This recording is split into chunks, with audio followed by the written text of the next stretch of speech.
Every woman lied when they came forward to hurt my campaign. The events never happened. Never. All of these liars will be sued after the election is over. That was Donald Trump this weekend. He's no stranger to lawsuits, but what would it take for him to win a case against the women who have accused him of sexual misconduct? For answers, we turn to my old friend, Professor Jonathan Turley of George Washington University Law School. Jonathan. Hi, Britt. Nice to see you. Okay, so I assume he's talking here about filing a slander suit, or if any of this was in writing, perhaps a libel suit. What would have to happen for him to get anywhere with such a suit? Well, it's a long road to hoe, and the odds are heavily against him. He is, in fact, a celebrity, in fact, the ultimate celebrity at a show by that name, and he is subject to a higher standard under a case called New York Times versus Sullivan. And what the Supreme Court said is that public figures, like public officials, have to be prepared to accept more in terms of criticism, allegations in the media, that they play such a central role in society that people talk about them. That's the life you choose. And so in order to prove that he was the victim of defamation, he'd have to prove what's called actual malice. He'd have to show that these people knew that this was a lie, or show reckless disregard as to whether it was truthful or not. So when the court spoke of actual malice, it wasn't referring to ill will. Right. It was referring to, as you say, either knowing falsehood or a reckless disregard of the truth. That's right. Right. So and so how would a case like that proceed? He files.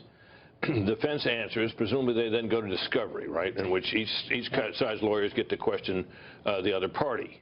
How would that go for him in your judgment? Well, discovery would be pretty brutal. I mean, so would the trial. First of all, they're allowed to ask anything relevant. Can you imagine how broad the relevance would be in a case involving sexual harassment and unwanted touchings? It's not just this recent video of Mr. Trump. It would be a whole array of witnesses and people that he would be asked about. So I assume that this would bring the facts of his previous divorces into play? Absolutely. Right. And anything that he was perhaps doing while awaiting divorce or while still married to one woman, whether other women are involved in all of that? That's right. And the trial would be a bloody nightmare. Now, one of the classic defenses against libel is, apart from the high standard of proof that you've articulated, is you have to prove that the person was damaged, right? Right. So I assume that you then attack the suing party's reputation. That's right. In fact, there's a small category of people who are libel-proof. Their reputation is so bad they can't be hurt. Now, he wouldn't fall into that category, but the jury is not likely to take some of these stories well, particularly if they see that video in which he's talking about precisely the type of conduct these women have alleged. That doesn't mean he's guilty of it. And also, if they're lying, he has every right to sue. But Donald Trump has a habit of suing everyone and letting God sort them out. And that's not a real smart strategy when it comes to libel. Now, in this case, first, he would have to establish that these allegations were false. That's the first thing he'd have to do. Because truth is the defense. Truth is always a defense, no matter whether you're a public figure or not. That's correct? Right. All right. So in order to establish that, presumably the women would come in and they would testify under oath that what they claimed happened back during the campaign, in fact, happened. Right. He would then deny that, given his opportunity.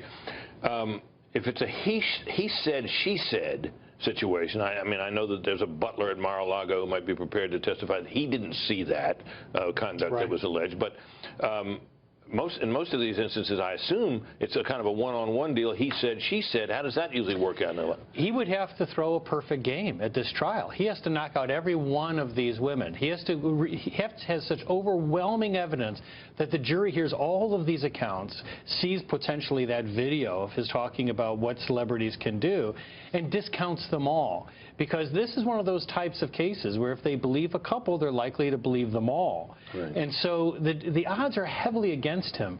And part of the problem here is that, you know, presidents have to learn that they can't go into court, that they lose a lot by just going into court. President Obama's learned that. He's lost a lot of presidential privilege arguments that have hurt his office. Right. So presidents have to show a great deal of restraint.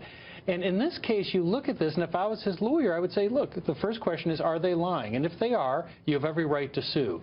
But then you have to ask, is the powder worth the prize here? Are you willing to go into litigation and experience this process with probably low likelihoods of prevailing? Now, he has said Jonathan, that he wants to change the libel laws to make it easier for people like himself and others who are aggrieved by what they say are false media accounts to sue.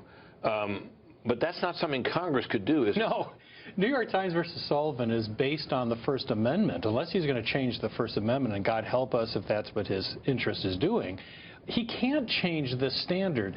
The New York Times versus Sullivan was designed to protect free speech. It was to allow people to feel free that they could say things about their leaders without being sued. I've been a defendant in a libel suit. Yeah. I mean, people would, and sometimes people would say to me, well, that doesn't sound fair that you could print or publish a falsehood and that high standard of proof that you were reckless or willful about it, that seems like it's too high. But I think what it comes down to is that journalists and perhaps others speaking in the public square should not be subject to a ruinous lawsuit because of an honest mistake. And basically, you kind of have to prove that it was a dishonest mistake. That's right. I mean, the test is not whether it was false. The question is whether this was false and they had reckless disregard as whether it was false or knew it was false.